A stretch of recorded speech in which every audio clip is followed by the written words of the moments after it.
Welcome back to GloryHunter. We've managed to turn the tide a little bit in the most recent episode. We were on a string of defeats, and not only defeats, but heavy defeats as well. But we found our scoring boots, and we started keeping the ball out of the back of the net as well, and we've rocketed up to 12th in the league. But we're only a point outside the top half, and not that far away at all from the European spots. We have a game in hand as well here, as you can see, although we're about to play Barcelona away, so don't necessarily expect us to win that game in hand.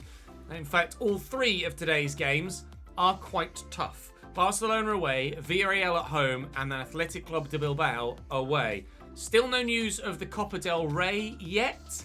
I don't know when that starts. Unfortunately, there is no way for me to be able to tell. I can see what the current round is, but I don't know when that round is being played. So your guess is as good as mine as to when we'll start the Copa del Rey journey, but I'd love to go on a cup run this season if we can. But so far, we're concentrating on the league because that's all we have to concentrate on. Barcelona away, Villarreal, and then Athletic Club de Bilbao. Absolutely expecting 3 straight defeats. But we showed some fight yesterday, and against a couple of half-decent teams, pulled out some good results. So let's try and do that again, although the first one is probably a write-off. Do drop the video a like if you're enjoying this save, of course, and please continue to subscribe to the channel if you haven't already, so you don't miss out on any more. Let's see what Barcelona's team looks like, shall we? I imagine it's probably going to be quite strong.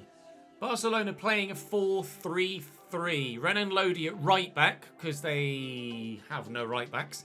Jules Koundé at centre-back. Maxence Lacroix alongside him with Ferland Mendy at the back, who's gone from Real to Barcelona. Controversial move, of course. Orkan Kökçü at centre-mid with Paqueta and Elmas sat in front of him. Anthony right, Almada left, and Julian Alvarez up top. They do have Rafinha on the bench at 86, Saliba on the bench at 87, Schick at 86, Fati at 90, but he's tired enough to warrant not starting. And Opagor and Aouar on the bench as well. They also have an 82 rated Romelu Lukaku that's not anywhere near their squad. I'm, as you would expect me to be, Baran back in between the sticks for this one ahead of Thompson Deloney. And fully expecting a heavy defeat, but if we can prove at some point in this season that we can compete and get a result of one of the big three at any stage, then I think that's a win for us. Whether it's a win or a draw, I think that's a win for us, and it shows that there is the potential here at the club to do something.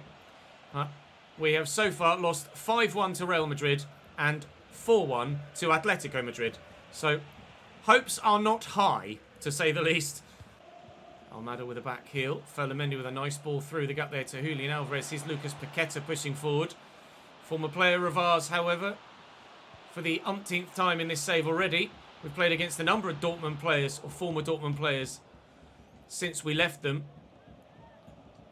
The AI managers that have taken over from me haven't wasted any time at Juventus or at Dortmund from gutting my title-winning team. Unfortunately, this is a nice move that could end in a goal. I see the man free on the edge of the box, and it's a good touch by Ramon. And Ter Stegen makes the save. Oh, my guys. Ted Lasso's put on a coat for this one because it's raining. It didn't look like a raincoat, it looked like a fashionable coat. What a header off the bar! It won't quite fall for me. Roberto's up again. It'll drop for Ferland Mendy, and Barcelona will clear it well. 22 minutes in, that's the best chance of the game. Well, best chances of the game, should I say, with the one that led to the corner, and then from the corner itself. Now here come Barcelona, however. Anthony, Julian Alvarez, out to Renan Lodi, expecting him to turn onto his left. Which he does. Finds Anthony, expecting him to turn onto his left. Which he does. Oh, he's offside, isn't he, Elmas there? Or has he just timed that run correctly? It's the latter. He's just timed that run correctly. And Elmas is onside as the ball comes from Anthony. It's brilliantly played and brilliantly finished. We had the best chances, and then they went and scored. Out wide to Renan Lodi. Trying to force him down the line, so his end product isn't quite as good. Still got an end product, though. Anthony, good tackle. Anthony failed, falls to the floor, but no foul despite the calls, rather audible calls from the Barcelona fans for a penalty. You're not going to get one for that, lads. No bueno. Kevin. To Ramon and Pantea. Kevin's there again. This is building nicely. Ramon, Albert Gomez. Ramon running out of room. Kevin. Oh, and that was the pass, but Koundé cut it out. We're playing some slick football here against Barcelona. But their extra quality so far is what sees them 1-0 in front and not still level with us. We could get a goal and a 1-1 draw from this, though. Confident enough of that after that first half performance. Very impressive. Kevin with a sharp turn to Gomez. Gomez back to Kevin. We have completed, actually, the positional change for Marchetti, who's gone up to a 77 rated left mid. But because of that one-star weak foot, I'm still slightly apprehensive to use him ahead of Kevin for the time being. I went to train it as well with the development plan, and he's peaked so far this season. So as they score a second here, I think we might have lost this one, but I'll show you. He's now 77 rated, Marchetti, and he is better in every area other than passing. But with him having peaked, unfortunately, the weak foot and skill move improvement is tied to the attribute improvement. So it's slow. Obviously, it's not going to train his attributes because he's peaked, but that also means that his weak foot is either not going to improve or will take an incredibly long time to improve. So for that reason, I'm probably leaning towards keeping Kevin as the starting left mid. If you guys feel differently and would like me to start Marchetti, then do let me know in the comment section, and I'll absolutely take that feedback on board, and we'll look to start Marchetti on the left-hand side of the midfield. But at the moment, I think it's probably the better idea to leave... Oh, can I power around there? Roberto's done brilliantly. It's probably the better idea to leave Kevin out there. Roberto's done wonderfully well there. He's our highest rated player, and proving so. Not our top goal scorer, though. I think, actually, Castro is our top goal scorer. But he's right up there now, Roberto. And we're right back in the game. So we might yet still get a draw from this. Marchetti's going to get half an hour here. I'm hoping that the fact that all of his stats, other than the passing, are better than Kevin's, mean that he will be a better player. I'm just going to be very, very conscious when he's in possession that I can only use his left foot. Thiago Almada has slammed Barcelona 3-0, 3-1, sorry, in front here. And still, against the big boys, we are not getting the results that we might like. But that's to be expected in this first season at this level. Gomez could play through Roberto again. And we might be in again. Roberto's got that 5-star weak foot. But Marc-Andre ter Stegen is very good in goal. Shoretire delivers the corner. Oh! Roberto's pretty good in the air, you know. We might have to add that to our repertoire of offensive tools or options, because if he's winning headers like that quite well from set pieces, surely you can do it from open play as well, and that might open up the opportunity to score a different type of goal for us. Look at that, back to Shoretire. And, well, Roberto's not in the central area at the minute. Mendes actually could tuck that back to Shoretire and into the running forward Ramon Enriquez, but it's well blocked by the defender. We've played well against Barcelona again, as we have done against Atleti and Valencia, but continually against the bigger sides, their quality in front of goal and clinicality in front of goal, the conversion rate in the higher percentages is enough to ensure that they get the wins, and wins that look relatively comfortable on paper. Although, Roberto still has other ideas. 3-2. Lacroix, Saliba, a centre-back off the bench, into Ferland Mendy, and back, Almada, Paqueta, and Sufati Baran makes a great reaction save. There is seconds to go between now and stoppage time. But if if we can counter, there might be an equalising goal. There was late on for Celta Vigo. Soratire's lost it there. And Baran ensures that we don't lose by 4 goals to 2. But, I mean, Soratire shouldn't lose that ball there. He's running into space. And he's just been outmuscled. It might just be because he's tired. And he may well have come up against someone that is fresher and more physical. But I expect him to keep possession in that situation. It's a 3-2 defeat to Barcelona. Which is a darn sight better than the 4-1 and 5-1 against Atleti and Real, respectively. And to be fair, we had more shots than Barca in that game. 7 to their 6. Villarreal with Jakir in goal. Oagan Jakir. Tino Livramento right back. Roger Ibanez, Everton Dicker and Ait Nouri. Yikes. How are Villarreal only 5 points above us in the league with a defence like that? Vanderson on the right at 85. Then 86 Gendouzi. 83 Neuhaus. And 84 Martin Terrier.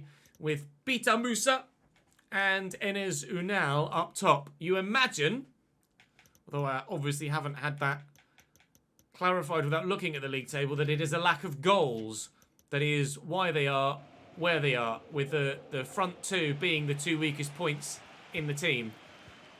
We'll find out and have a look at the league table after this game and definitively figure it out. Marchetti gets the start this time to see what he's all about on that left-hand side. Lovely ball by Roberto out to him. And the cross is dangerous. And Gomez has ended up where I wanted the ball to go. Inside there to Matteo Gendouzi. Oh, stick a toe out, son. The ball is there to be won. And from the defender as well. Musa's got some pace, apparently. And some strength. And a finish too. Bullish through the middle from their man up top. Pita Musa makes it 1-0 Villarreal. Oh, get up. Get up, Albert. That hit a hand. Why would you go with your feet, mate? The ball is here. At nipple level. Why is he going with his leg there?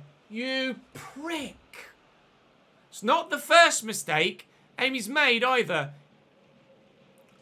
What is he doing? Gomez is actually having to come off here, so Corredor is going to get a run in the first team, it seems. Hopefully he's not too badly injured. We are 2-0 down now. I don't want to look at that again, thank you very much. We're having to replace our current joint top goal scorer. That's really not gone well for us, has it? If we can score 2 against Barca, surely we can score 2 against Villarreal. We've won that back with Ramon Enriquez, although it's raced away from him. Oh, no, I was meant for Corredor. The number 10 was in behind if that pass finds its way. With the half to himself. And now he's offside there, Moose. I'm sure of it. I'm sure I stepped in time. Please tell me I stepped in time. I did. They will not have a third. Please, no. Please, no. Thank you. Away. Good lad. Ramon. Lovely ball. Soratire, you've got space to get into here. Now find the ball. There's the ball. Roberto's been deadly today and is again. Game on again. Thanks to our magnificent number 9. Musa.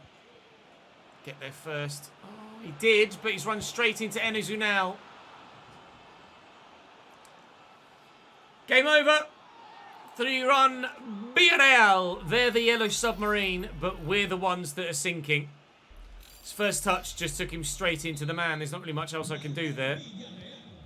I had to try and take control of the ball. And unfortunately, it just immediately left his possession. Made a couple of changes to try and alter this, but unfortunately, we've conceded a second before those substitutes had the chance to come on. Sorry, conceded a third, and the deficit is down to 2. What was that pass, Shola? You shithouse. Okay, we're going to lose against Villarreal. Maybe Bilbao might be the source of some points today. And Kevin off the bench. There's space to get into, so we will get into it. And then Roberto is there. It's going to fall. Shola! He hit it well. I can't take that away from him. He did meet the ball well. But straight at the keeper. Solid header, but it won't find a teammate. We might have had a consolation second, so to speak. Might have made the last few a little nervy for Villarreal, but I doubt it. The game is pretty much done. Or would have been pretty much done, regardless of if that second goal went in. They might yet score a fourth. Well, I'm fucking pressing the button. He was offside, so it won't count. That's why the defender didn't react. If that fourth had gone in and counted, I would have been so fucking annoyed. 6 chances in the game. Again, we create opportunities, but can't finish the chances to give ourselves the point we craved. 2 months for Albert Gomez as well with a broken elbow. Duh. That's gutting. Corredor is going to have to come in and make a big impact. A very big impact. If we're to try and replace the goals that we've gotten from Albert so far this season. But if we have a look at the stats and go goals scored, Corredor does have 4, which is just the same amount as Gomez, but Gomez has been getting assists as well. That said, he hasn't got a goal or an assist in his last 2 appearances. But that said, it has been against Villarreal and Barcelona. But that hasn't stopped Roberto, and that clearly shows the difference between the 75 rated players and the 79 rated player. Only 1 goal from a handful of other people, so we are relying quite heavily on our strikers here. And with one of them now injured, that's only going to get more frustrating. But maybe this is the opportunity for Tabaga to come into the fray and have a part to play and save his loan spell, because we've already had a message from his first team parent club say, you're not playing him enough. Well, now we might get the chance. So maybe we'll still be able to keep him till the end of the season. Need to get some training done, though, because there are plenty of players that I'd like to call upon off the bench that currently don't have high enough sharpness to really make an impact. So we need to get that sorted. Hopefully, training will be different for FIFA 24 or for EA Sports FC 24. But I don't know. Presets at the very least would be lovely. Bilbao, Antonoli Trubin in goal. Weigand, Öztürk, Zubeldia and Cabal at the back. Ismail Assar on the right is going to be a real pain in my backside, I think. Puado on the left. Oscar in the middle with an 88 rated and standout star, Fabio Moretti in midfield. Sebastian Driussi at cam and then Joshua Zirkzee up top. And like 1 option on the bench that's actually going to probably change things, which is Jamie Laverling. Outside of that, they're kind of an 11 and not much else. We're not even an 11 yet, but we're getting there. Caro is up now to 75 rated. I'm starting to question that centre-back signing of Amy. He's made a number of mistakes so far this season, and I don't know whether that's proving to be a bit of a dud signing at the moment. He might be a player that, whilst he will probably last the full season, we might sell on in the summer, because I'm not necessarily enjoying using him that much. Here's Weigand forward from right back for Bilbao. Somehow that's managed to make its way around everybody, but we've won it back. We've lost it again, and Weigand will find Ismail Assar. Under pressure here in the opening stages. Moretti, Zirkzee, that was a tame effort. Comfortable for Thompson. Mendes, oh, he tried. He threw himself right at that. Can't quite get there with the slide tackle. Puado races around me. Still going. You knew what was coming. It was making sure that you tried to time when to intercept. And every time I thought he was going to pass it, he didn't. And then when I thought he might shoot, he didn't. Like, I read it there.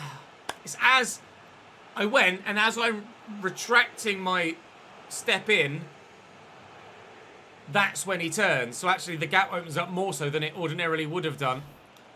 Well, we said Moretti was their standout star. He didn't really have to do anything worldy to get that goal. All he had to do was just get it on target and it was almost certain to go in. Please. Run, Roberto. Run. No, come on. These are easy passes you're fucking up now, lads. You're better than this. Corredor. Roberto held his run well on that 5-star weak foot. Will look to get a worldie. Trubin makes the save.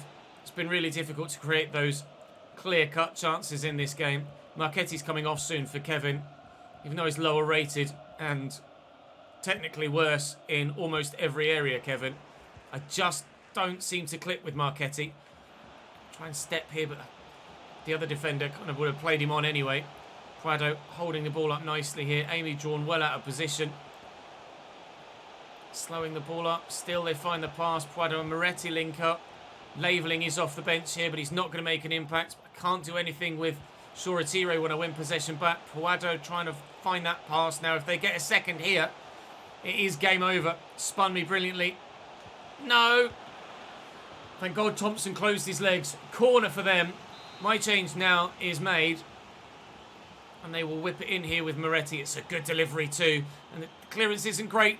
Neither is the save. But we'll get a goal kick with 9 minutes to try and get something from this. And I'm going to call on the loanee that we haven't yet used. Ode Dabaga is now going to have the opportunity to prove himself to Shoretire. Okay, wasn't meant for Dabaga. Finds him. Roberto. Oh, it just won't quite fall. Shoretire through the gap. Dabaga. I don't trust. Well, I don't know whether I trust his right foot or not. So I've got nothing to draw on in terms of experience with him. That wasn't a bad effort. Forced the save from the keeper. We find something from the corner. Oh, Roberto can't get to it. Kevin will nod it down. Bernede, the CDM. Shot blocked and it'll fall free to Prado. And that's probably going to be our attempts to equalise in this game. Over. Moretti inside. We'll find Prado and they're wasting time well here. Only 1 minute added on as well. So it's either going to be 1-0 or it's 2-0. And it'll be just the one. But it will be 3 straight defeats for us today. Felt like we could have got something from that Bilbao game, but they were so hard to play against defensively. I mean, I've had 6 or 7 or 8 shots in all 3 of today's games. I feel really not hard done by, just frustrated that we couldn't get at least a single point from any of those games. 3-2 to Barca, 3-1 to Villarreal, 1-0 to Athletic Club. Tomorrow it's Sevilla, Mallorca and Osasuna, and these 2 are must-wins at this stage of the season. They really are. Our league position has probably taken a turn thanks to those 3 straight defeats. Actually, it's not that bad. However, those below us are starting to pick up points. And you see Osasuna down there. Certainly, they are a side we're going to want to make sure we beat next time around. Otherwise, that relegation zone is going to get a heck of a lot closer, isn't it? Sevilla are really good. And I expect to lose against them. What was the other one? It was Osasuna. Oh, yeah. No, Osasuna and Mallorca, that was it. Where are Mallorca? Mallorca are 11th, 5 points above us. There's a bit of a gap opening up. To be fair, Sevilla are only on 21 points as well. There's definitely a gap opening up between the top half and the bottom half, isn't there?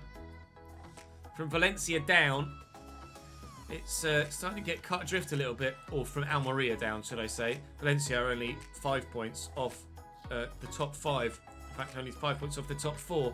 At the minute, Real Sociedad are part of the big 3. And Atleti find themselves only 4th, although they were particularly good when they played against me. Well, Osasuna and Mallorca, I think, are both must-win games for us tomorrow. Someone wants to have a word with me. Kevin is growing. And as Kevin continues to grow, I think he's going to get that starting spot back again. Because I really don't enjoy Marchetti. He was a free agent signing I wasn't sure whether to make or not.